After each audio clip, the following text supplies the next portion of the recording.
The orange notice was taped across my front door when I got home from work. It said the county could not verify that my house was legal, and I had 30 days to prove I was allowed to live there. My brother arrived 20 minutes later with a folder under his arm and a contract that offered me $1 for my land. Colin called it a rescue. He said he would take the fines, the demolition cost, and the embarrassment off my hands. Then he pushed the contract across my kitchen counter and tapped the line where my name belonged. What he did not know was that I had already seen the map attached to his new development application. His road ended at my property. By the time we sat across from each other at the county planning hearing, I had the orange notice, his $1 offer, and every complaint filed against my home. Colin thought I was going to defend a tiny house. I was there to explain why he needed it gone. Before I tell you how that hearing ended, tell me where you are listening from. And if you have ever had a relative call theft a favor, you will understand why I kept that orange paper. My name is Olivia Carter, but everyone has called me Liv since grade school. I am 34, and I work as an architectural drafter for a small firm outside Asheville, North Carolina. I spend my days turning rough ideas into clean lines, measured spaces, and plans that other people can actually build. I like things that make sense on paper. Walls should meet where the dimensions say they meet, and doors should swing without hitting cabinets. Property lines should remain property lines, even when the person standing on the other side shares your last name. 4 years before the orange notice appeared, I bought a little over 2 acres at the end of a gravel lane. The parcel was narrow near the road, then opened into a wooded bowl with 2 old oaks, a spring-fed creek, and enough level ground for a small home. I wanted a place I could pay for without spending the next 30 years afraid of a bank. I had recently ended an engagement that had taught me how exhausting it was to live inside someone else's plans. The land felt quiet, honest, and mine. I spent 11 months designing a home that fit the site, and it was never a trailer balanced on blocks. It was a permanent home with a permitted septic system, a utility connection, and a small covered porch facing the creek. People heard the words tiny house and imagined a social media stunt. Mine was not. It was a legal, inspected home that happened to be small, and I kept every permit in a gray metal file box beneath my desk. Foundation approval, electrical inspection, septic approval, final inspection, certificate of occupancy. I am the kind of person who keeps the receipt for a smoke detector, so the box was not an accident. My mother, Helen, called the place cute for exactly 1 week. After that, she started calling it temporary. She said I would outgrow it when I met the right man, as if square footage and loneliness were the same measurement. Colin never called it cute. He called it my shed. He is 4 years older than I am and has always moved through the world like a person walking into a room where someone saved him the best chair. He was not cruel when we were children. He was confident, funny, and very good at making his wants sound like group decisions. When Colin wanted a dirt bike, Dad sold his fishing boat. When he wanted to study real estate, Mom used part of her retirement savings for tuition. When he left the program after 1 year, nobody called it quitting. They called it a change in direction. I learned early that my brother's risks were investments and my needs were expenses. That did not make me helpless. It made me careful. Dad died 6 years before I bought the land, and Colin became even more comfortable speaking for the family. For a while, his charm worked in business. He renovated 2 small houses and sold them at a profit, then managed a row of vacation rentals for an investor from Charlotte. He started wearing jackets without ties and talking about scalable experiences. I was happy for him when things went well. I truly was. His success did not threaten mine. The trouble began when he decided my land was part of his vision. The parcel beside mine covered almost 18 acres and had belonged to an older couple who used it for timber and hunting. When they moved closer to their daughter, Colin signed an option to buy it. He called me the evening the papers were signed. His voice was bright and fast. "You are going to love this," he said. "I am finally doing the cabin project." I had heard the idea before. He wanted 6 high-end rental cabins with hot tubs and views, plus a shared fire pit, and perhaps later, a small event pavilion. "That is a lot of traffic for our lane," I said. "Our lane?" he asked, laughing. "Listen to you." The gravel lane began at the county road and crossed my narrow frontage before bending toward his parcel. My deed included the lane. The neighboring tract had an older access easement over the first section, but it was narrow and limited to ordinary residential use. That distinction mattered. One family driving home was different from 6 rental cabins, delivery trucks, cleaning crews, and guests arriving after dark. Colin said his engineer would handle everything. He only needed me to be flexible during construction. What does flexible mean? Maybe letting trucks use your wider turn, maybe trimming a few trees, nothing dramatic. I asked him to send the plans, his warmth cooled by a few degrees. They are early plans, Liv. Then it is early for me to agree. He laughed again, but this time it sounded forced. "You draw buildings all day. Do not turn this into a federal case." I told him I was not turning it into anything. I just wanted to see where the road went. 3 days later, Colin brought Mom to my house for lunch. She carried chicken salad and a pie. He carried a rolled site plan. That should have warned me. In our family, pie often arrived before pressure. We ate on the porch. Colin talked about jobs, tourism, and the money his guests would spend in town. Mom nodded at every sentence. When he finally unrolled the plan, he held one corner down with the sugar bowl while the proposed entrance followed the old lane and widened near my garden. A second strip curved behind my house and crossed the flattest part of my property. "What is this?" I asked. "Emergency access. Across my land, only for fire approval, it would barely get used." The line ran between my well and the creek. It passed within a few yards of my bedroom wall. You drew a road through my backyard. It is not a road, it is an emergency lane. It is wide enough for a fire truck. That is the point. Mom cut the pie while we spoke. She made each slice painfully even. Colin said the county preferred 2 ways in and out for a project of that size.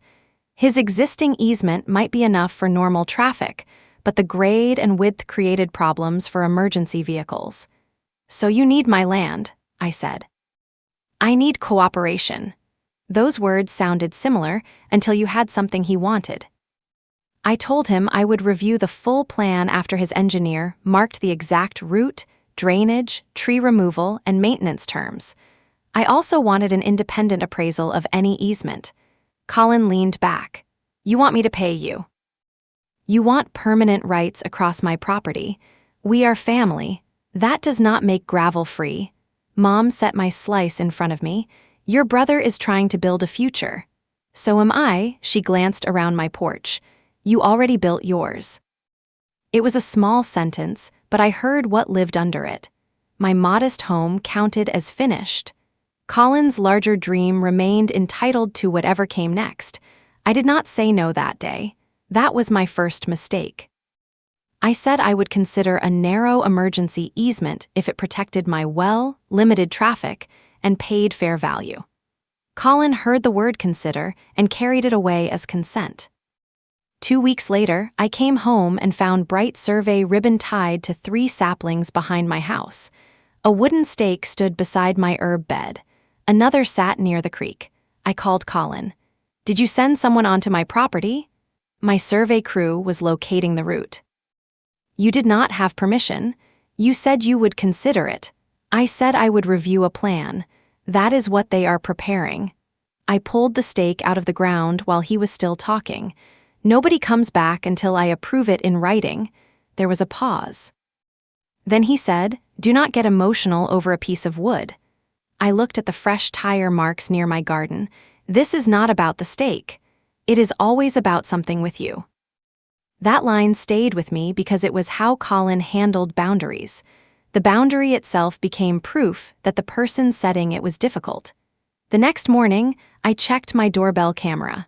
A white pickup had arrived shortly after noon. 2 men in safety vests walked behind my house while Colin pointed toward the creek.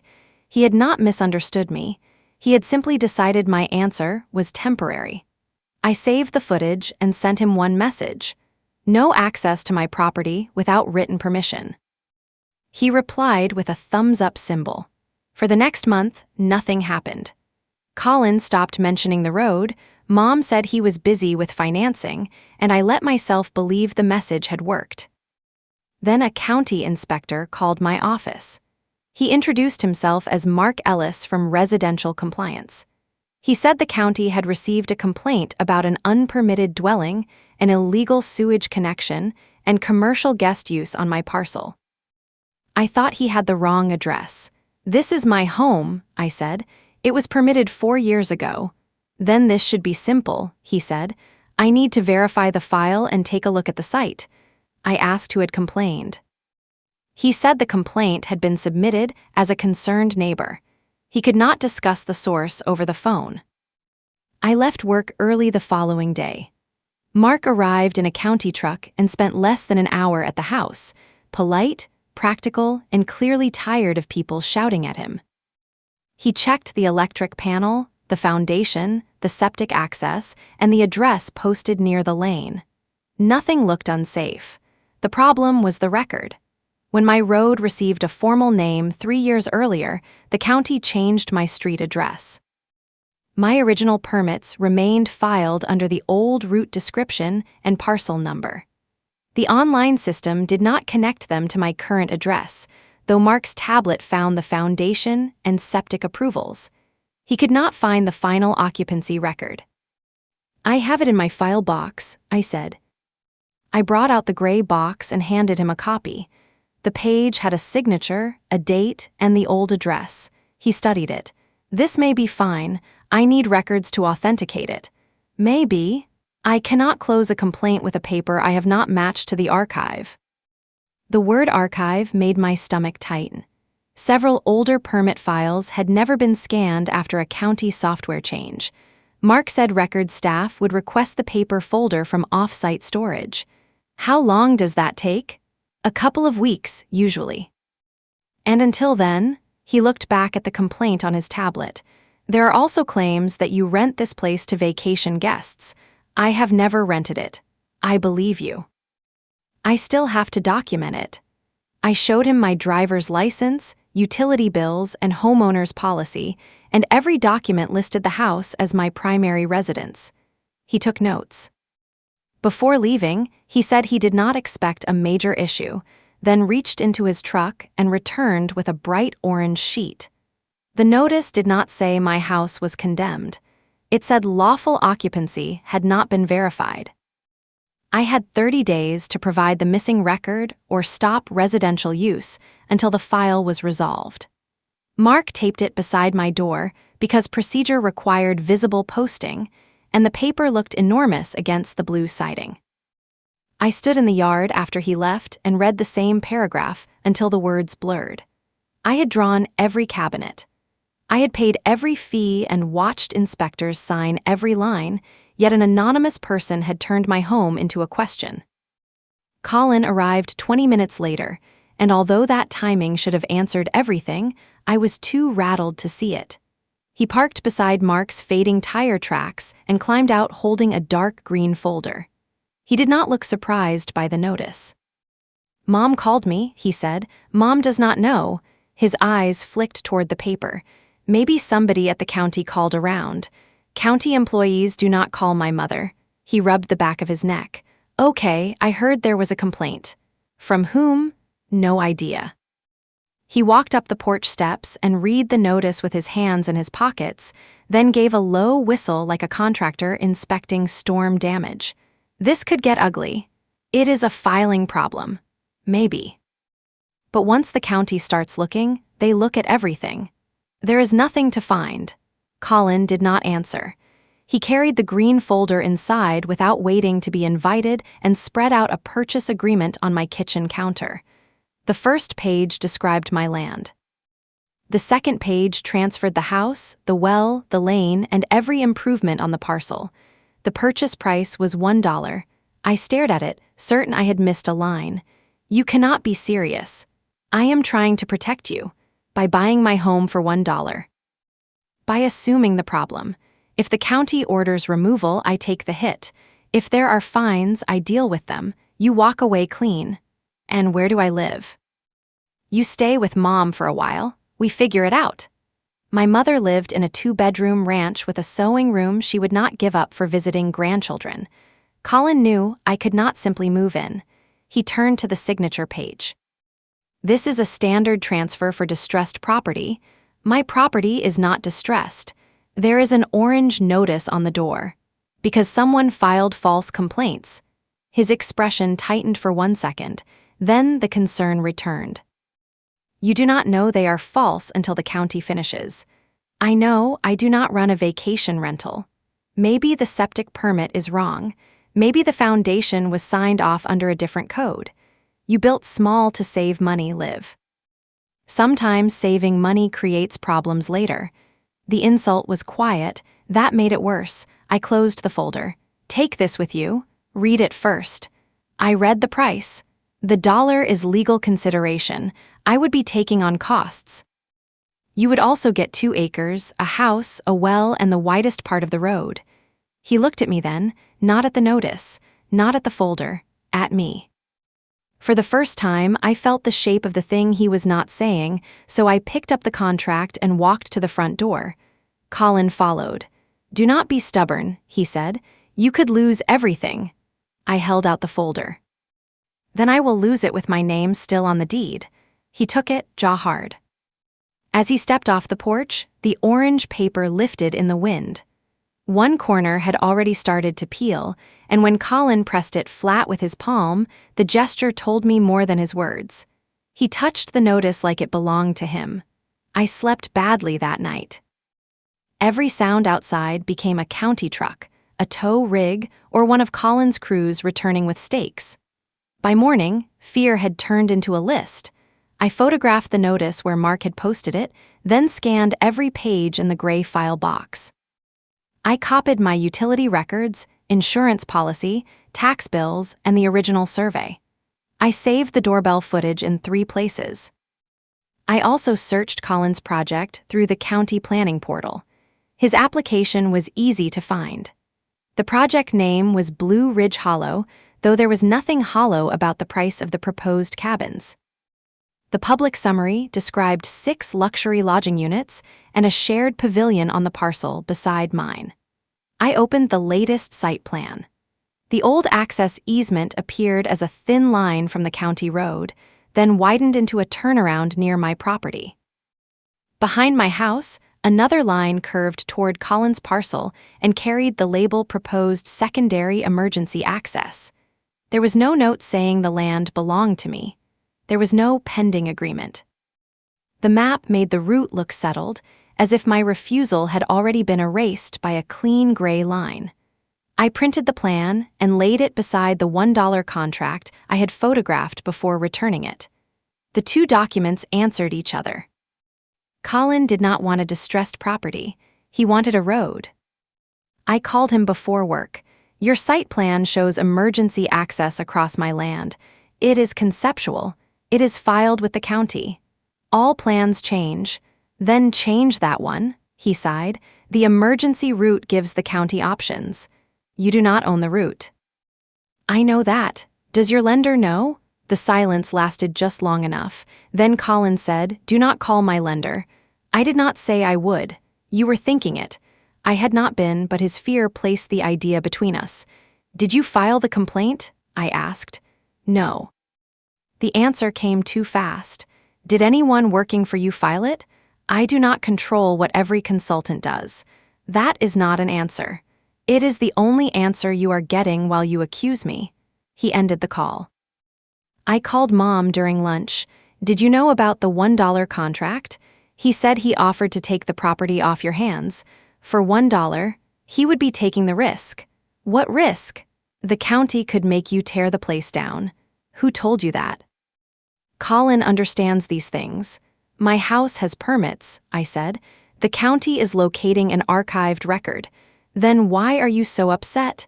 Because somebody lied to them. You do not know that Colin did. I did not say his name. Mom went quiet.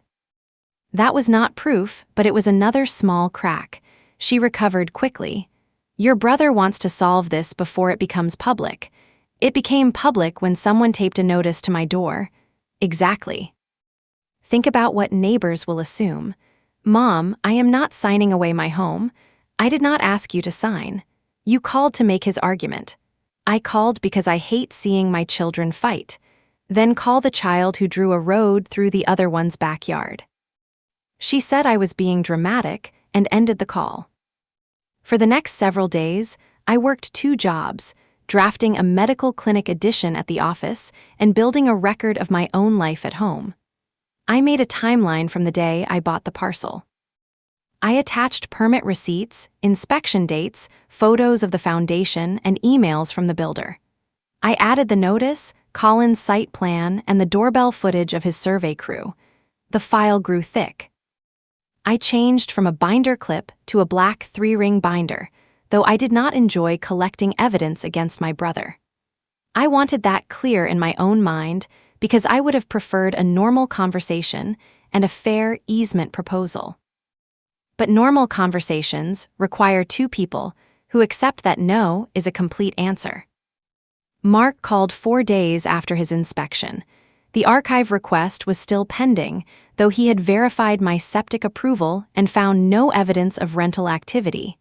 That part is closed, he said. What about the occupancy record? Still open. Can I stay in the house? The notice gives you 30 days. We are not at the deadline. His careful wording did not comfort me. I asked how many complaints the county had received. He paused. More than 1? How many? I can tell you there were 4 submissions over 6 weeks. The first complaint had been filed before Colin ever asked permission to survey. I wrote that down. Were they all from the same person? I cannot answer that from this screen. Can I request copies? Yes, submit a public records request. Personal information may be limited, but you can ask for the complaint forms and related correspondence. I filed the request that afternoon. The following Saturday, he invited me to Mom's house. His text said we needed to reset as a family. I almost declined. Then I decided I wanted to hear what he said when he believed the county had me cornered. Then he placed a printed estimate beside my plate listing demolition, debris removal, septic closure, and site restoration. The total was more than $40,000. I set down my fork. What is this? Worst-case exposure, he said. Whose estimate?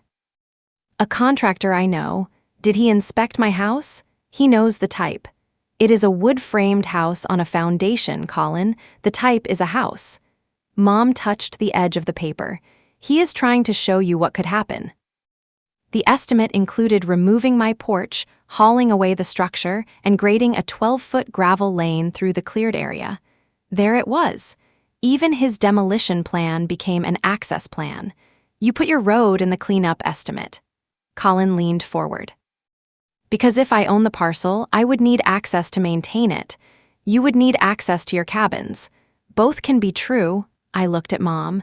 Do you see what this is? She studied the estimate without answering. Colin lowered his voice.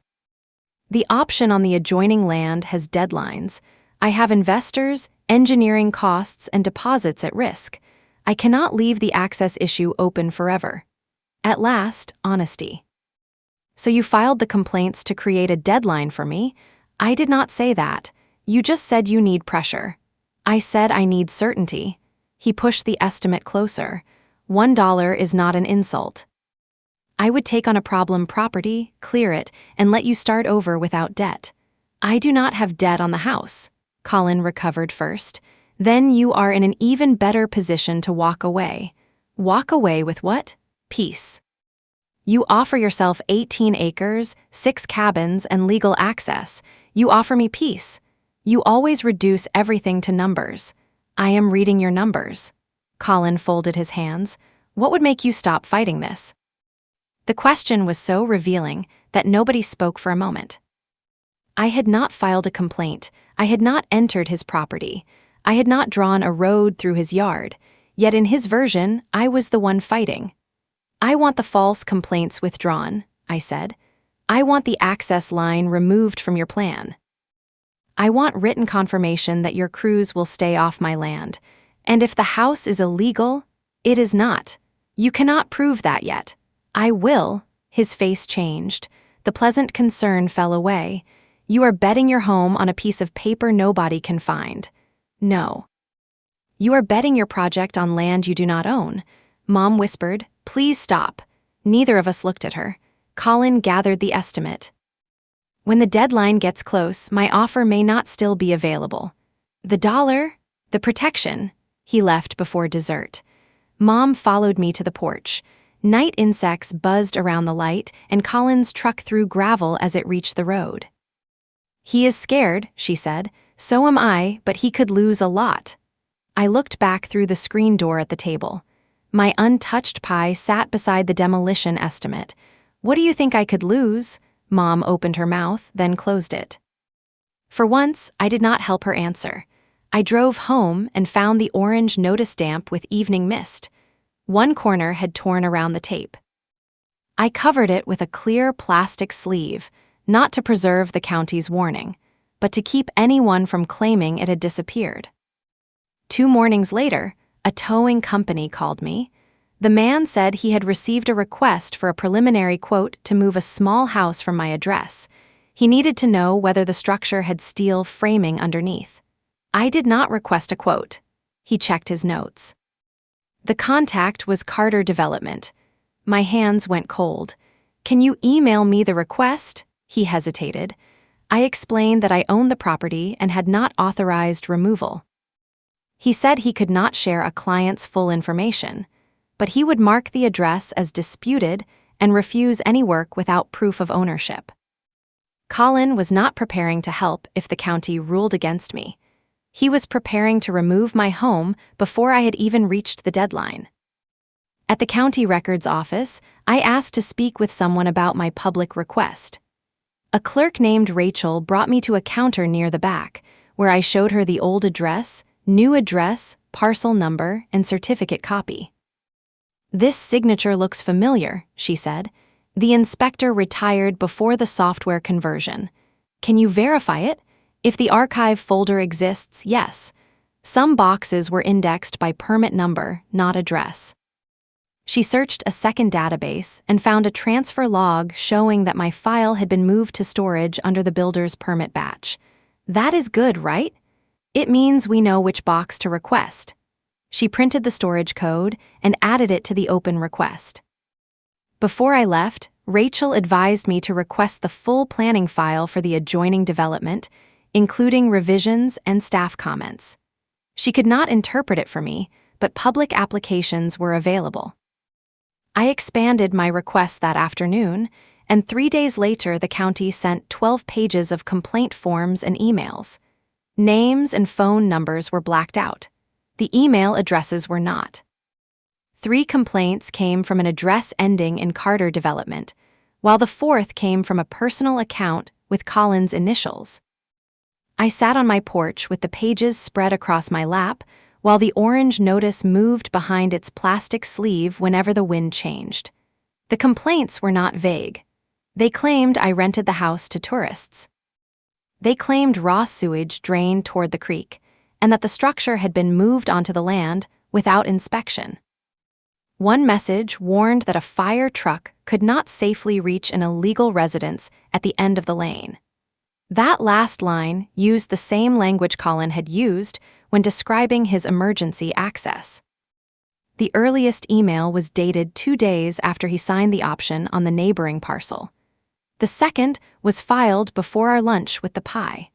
He had arrived asking for flexibility after he had already started trying to make my home illegal. I read each page twice, then I called him. He answered with, "Are you ready to be reasonable? I have the complaints." Silence. "The county sent the emails," I said. "They came from your company. You filed a records request?" "Yes." That information should have been withheld. Not I did not do it, not there must be a mistake. He was angry that I had seen it. You told the county I dumped sewage into the creek. I reported concerns. You have been inside my house. You watched the septic system go in. I am not a septic inspector. You told them I rent to tourists. I have seen cars there. My friends visit me. There are a lot of unknowns. There are 4 complaints and 1 known liar. Colin exhaled hard. I was protecting the area before investing millions next door. You filed the first complaint after you signed the option. Exactly. Due diligence. Due diligence happens on the property you are buying. Adjacent conditions affect value.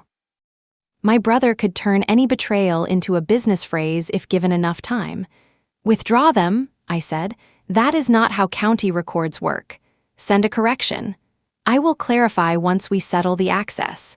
There it was, plain and complete. You will stop lying about my house if I give you my land.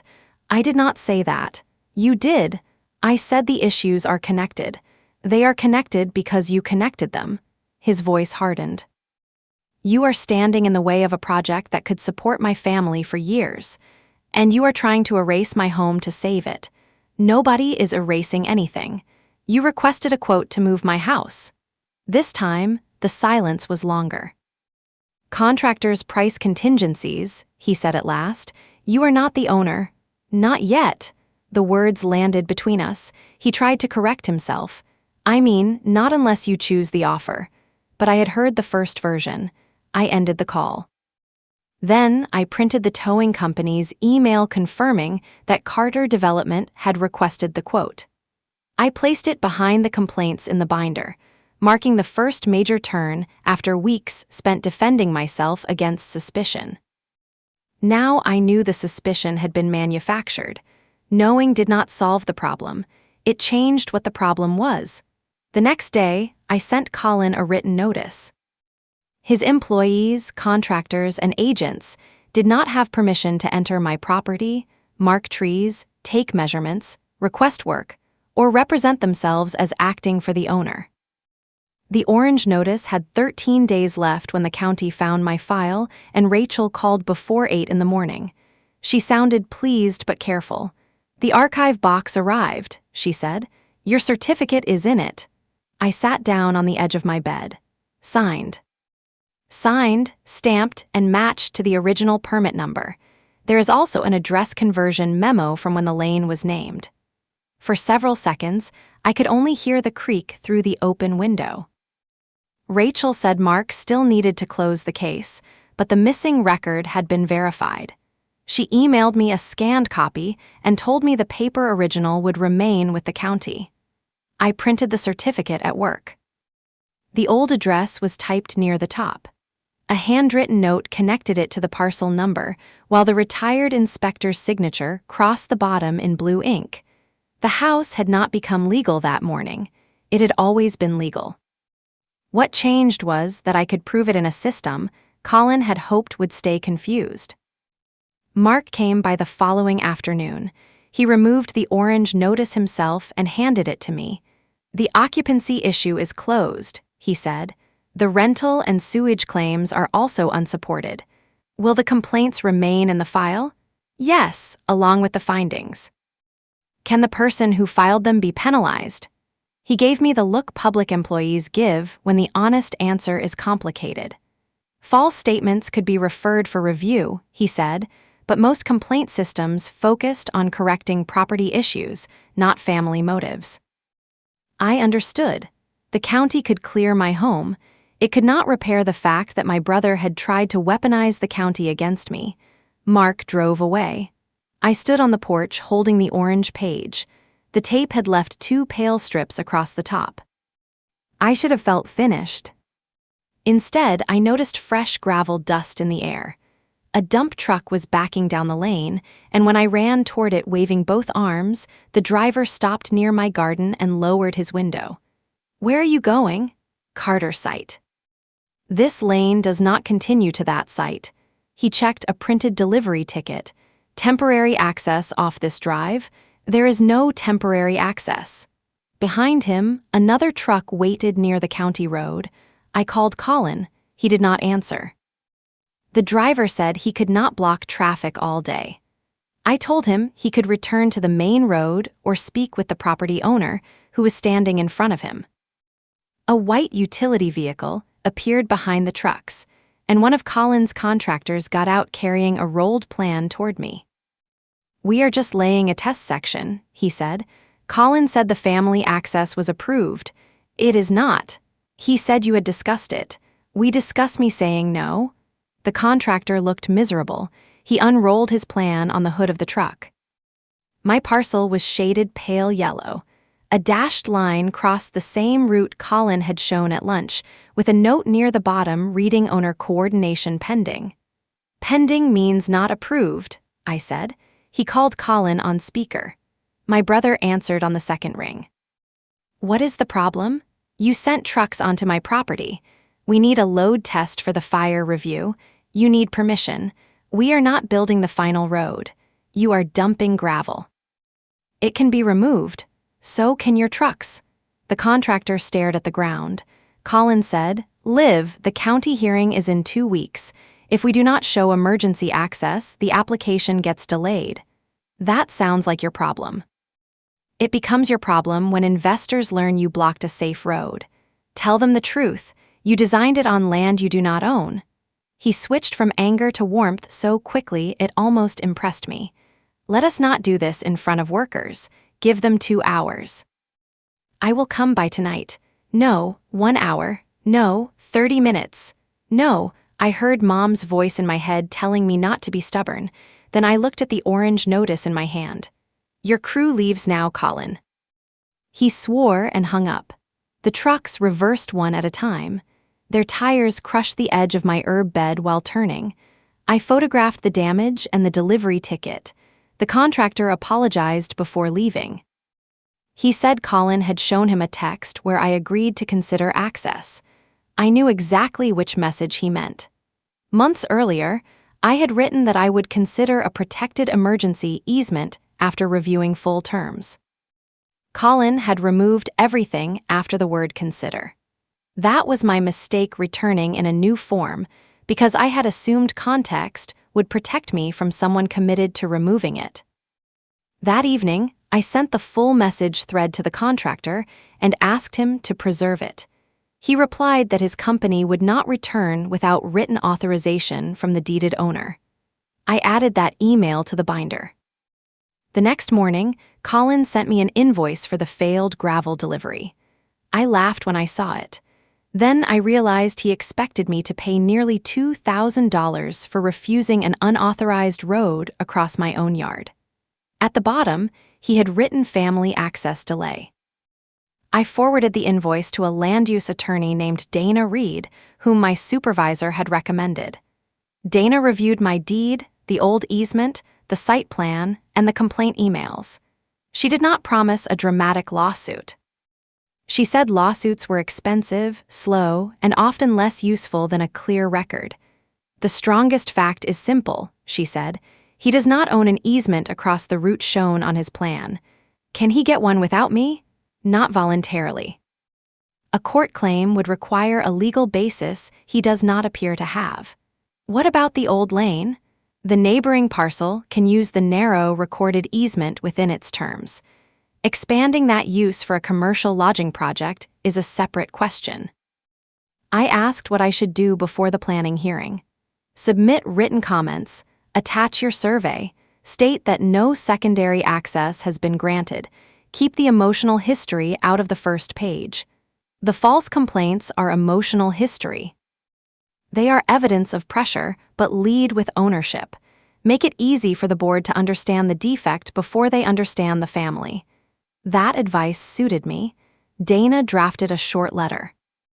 I signed it and submitted it with my deed, survey, and the complete message thread. I also attached the county's closure letter confirming my home was lawful, and the planning office acknowledged receipt. 2 hours later, Colin called from a number I did not recognize. "You hired a lawyer?"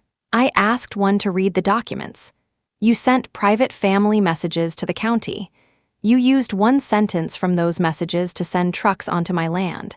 This is bigger than a garden, Liv. I know. You could cost me the entire project. You built the project around property you never secured. He was breathing hard. Mom wants us to meet. I will meet with a neutral mediator. I am not mediating with my sister. Then we do not meet. He lowered his voice. There is a fair offer available if you stop making this hostile.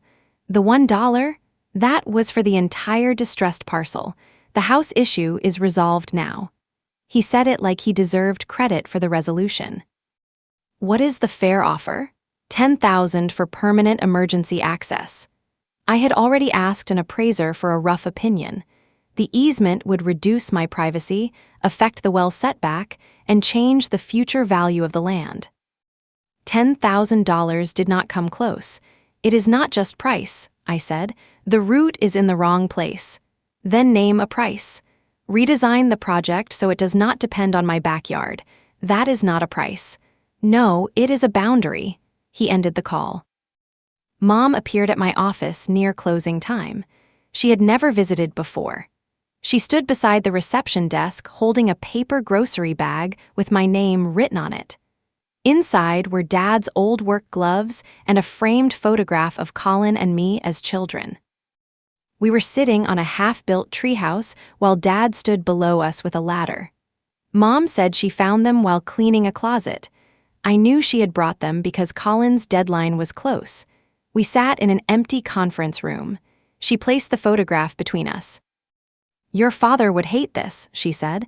He would hate Colin filing false complaints. He would hate both of you risking the relationship. I did not risk it.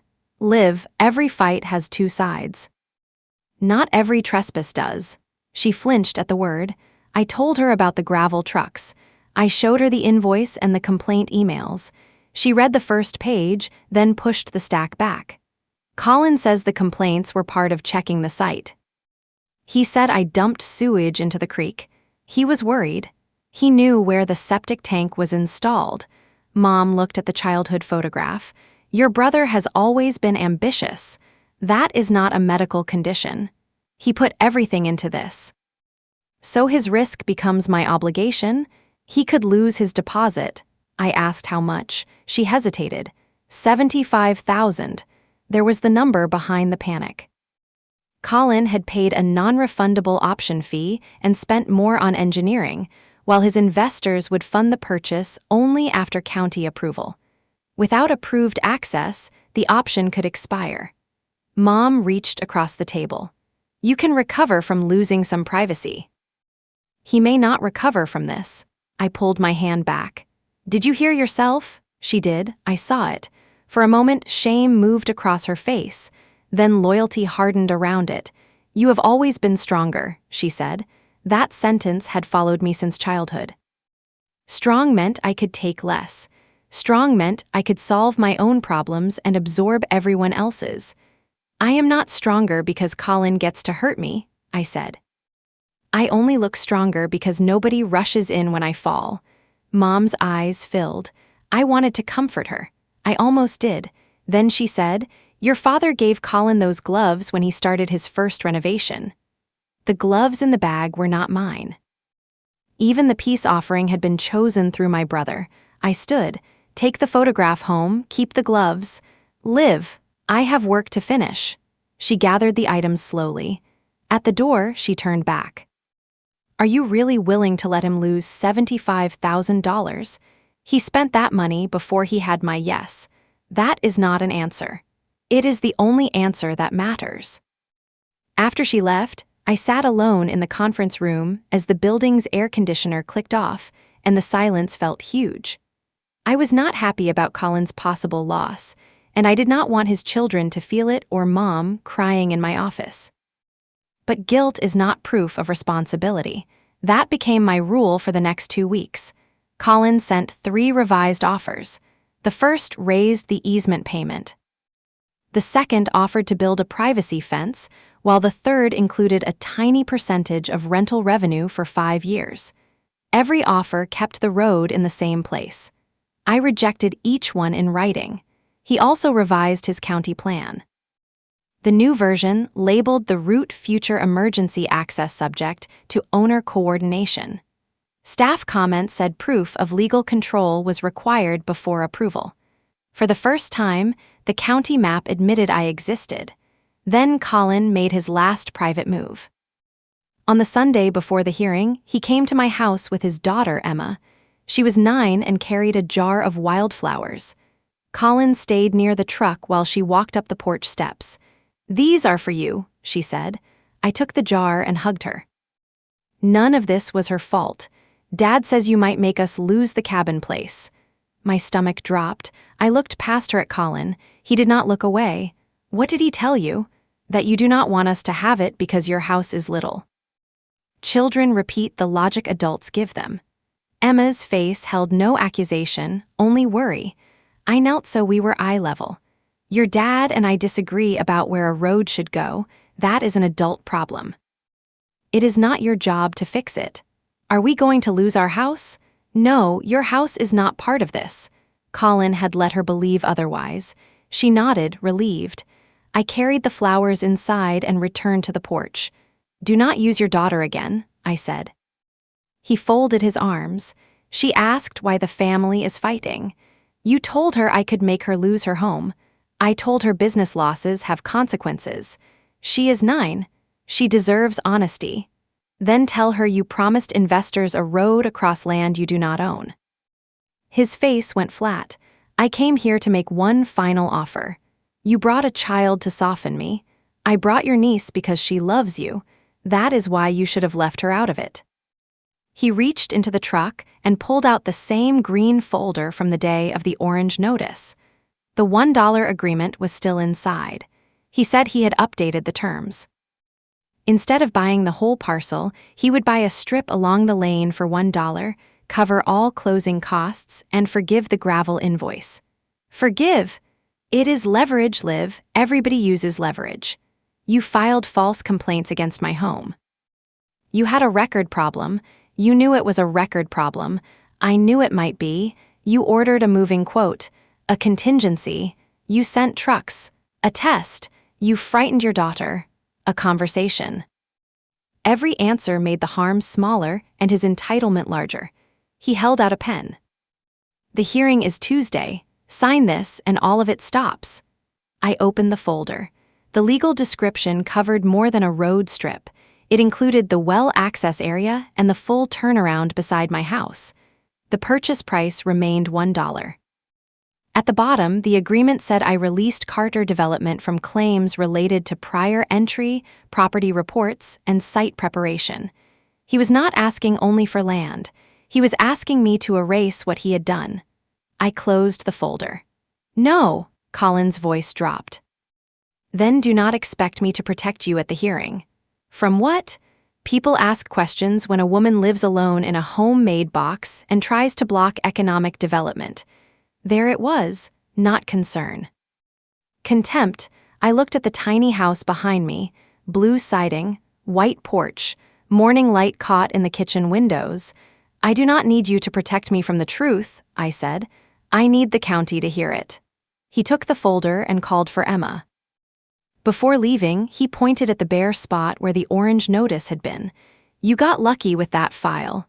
"No," I said. "I kept records." That night, I added the updated $1 offer to the binder. Then I placed the orange notice in the front pocket. The hearing was less than 48 hours away. The county hearing took place in a low brick building with fluorescent lights and rows of metal chairs. I arrived early with Dana and the black binder.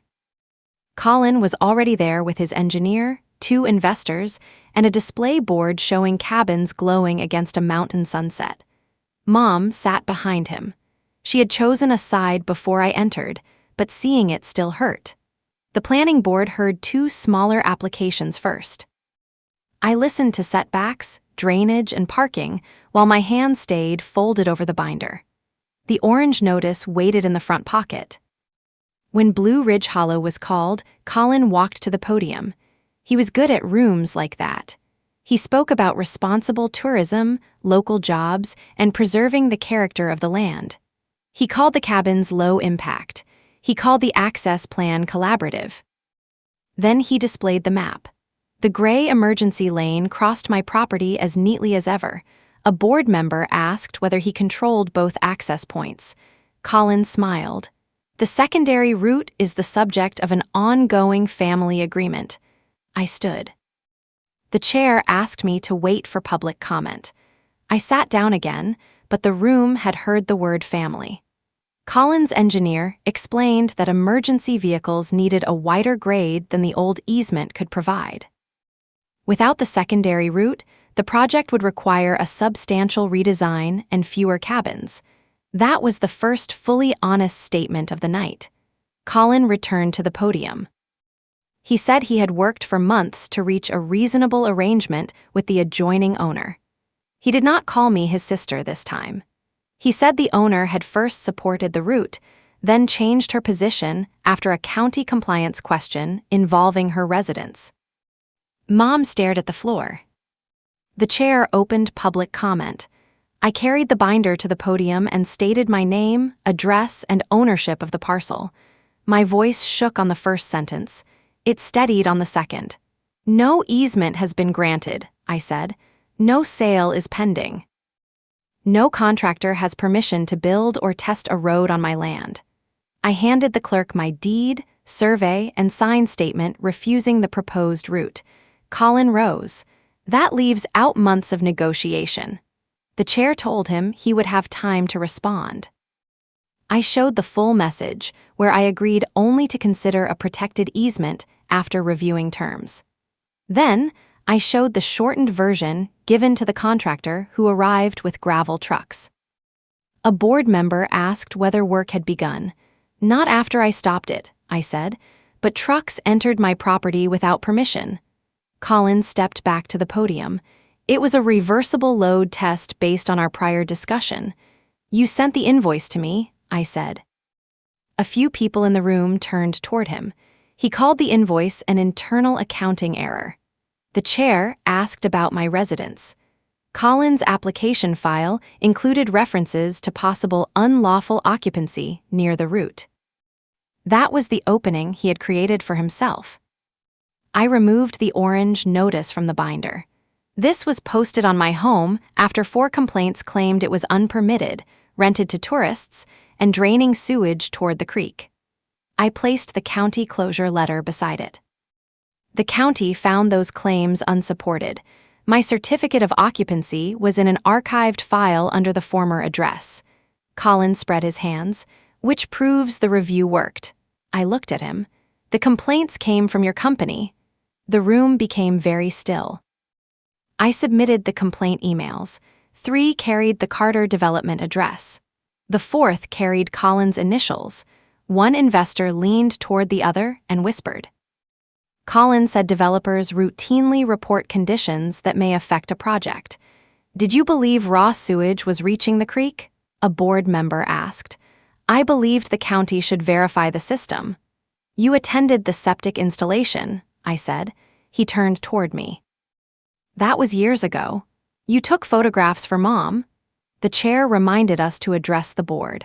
Colin adjusted his jacket. He said the complaints and access negotiations were separate issues. He said I was using a family disagreement to damage a legitimate business. That was his strongest move. He made himself sound measured and made my evidence sound personal. So I gave the room the sequence. The first complaint came 2 days after he signed the purchase option. The access request came later. The $1 offer arrived 20 minutes after the orange notice was posted. The towing quote and gravel delivery followed while the county searched for my record. I did not guess at his motive. I laid out the dates and let them touch. Then I opened the green contract copy. This agreement offered $1 for my home, my well, and the widest part of the lane. It also required me to release claims connected to prior reports and entry. Colin's engineer stopped looking at the display board. Mom whispered my name from the second row. Colin spoke before the chair recognized him.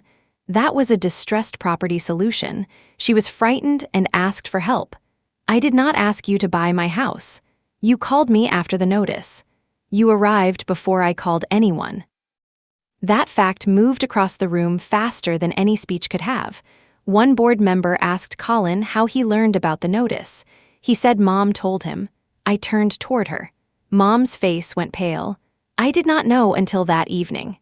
Colin stared at her. For years, my mother had protected him by softening facts, but this time the truth escaped before she could catch it. The chair asked Colin again.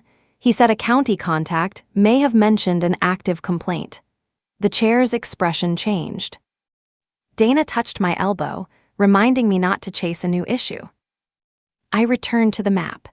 This project needs a road across land Colin does not own. When I would not give him that road, he tried to make my home look like a liability. He did not discover a problem with my house. He created one because his project needed my ground. Colin came to the other microphone.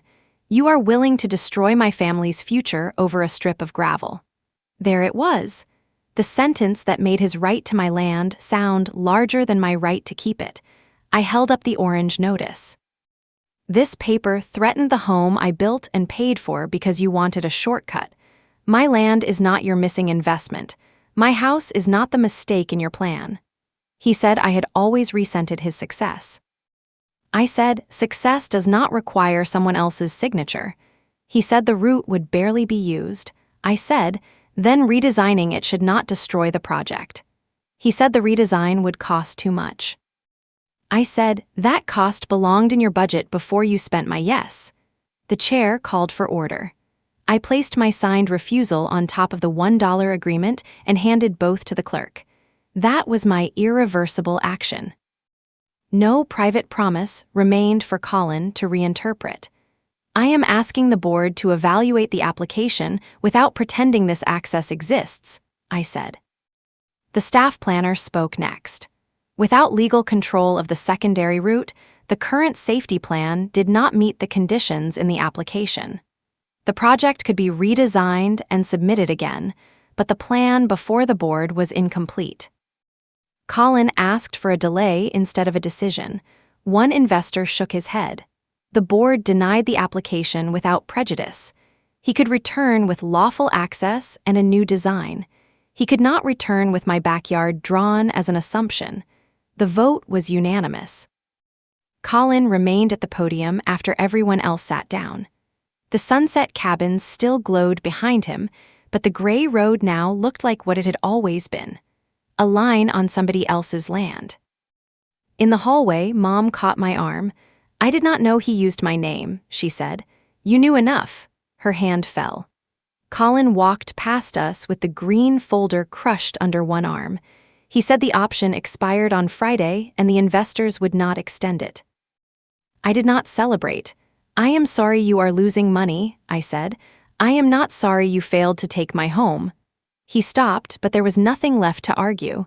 The county had heard him. Mom had corrected him. The map had lost its road. He kept walking. 3 months later, the neighboring parcel went back on the market. Colin lost his option fee and sold one of his renovated houses to cover other costs. His family kept their home. The disaster he had placed on Emma's shoulders never happened. Mom and I did not return to normal. Normal had required me to forget too much. She began counseling and eventually gave me an apology without the word, but I accepted the apology. I did not restore her old access to my decisions. Colin and I speak only about the children. Every message stays in writing. The county added the address conversion record to its digital system. My insurance file was cleared. I repaired the herb bed and planted mountain mint where the truck tires had cut the soil. The orange notice now rests in the gray metal box beneath my desk. Behind it is the closure letter. In front of it is the sign statement that says no easement was granted. Sometimes people ask whether keeping the notice makes me angry. It does not. It reminds me that paper can be used to frighten you, but it can also preserve the truth long enough for a room to hear it. My house is still small. The oaks are still tall. The gravel lane still ends where my property says it ends. And nobody has offered me $1 since. If someone in your family has ever confused your kindness with permission, remember this. A shared last name does not turn your boundary into their building material.